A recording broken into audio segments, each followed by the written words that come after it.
Aha, aha. Salam dostlar. Bugün Free Fire oynuyoruz. Deməli bir tane adam gəldi. Bunu vurmaq lazım. 21 can var. Vur vur vur vur. Haydi haydi vur. Kaşık kaşık kaşık kaşık kaşık. Öldürdü.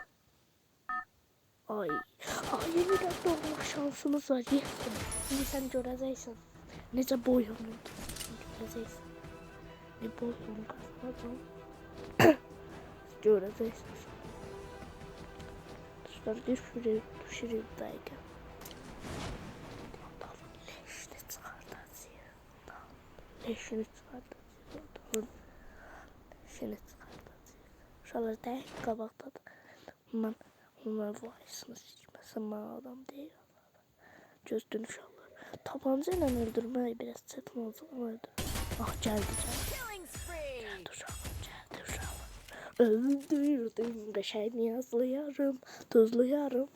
Üstədə sana adam idi uşaqlar. Ya adam deyil. Oy, nələr var? Oy, zül. Her şey çıxdı.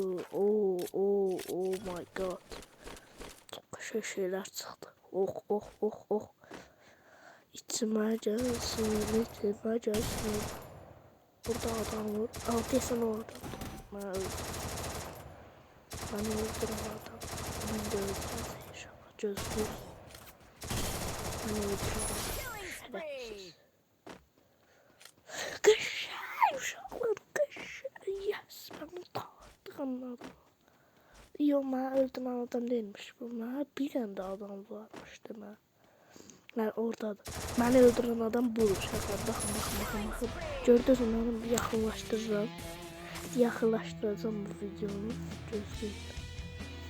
Yaxşıdıra bilmədim. Sağ olun uşaqlar, salamat. Allah sizdən razı olsun. Belə videomuz belə keçdi. Sağ olun, salamat. Qalın.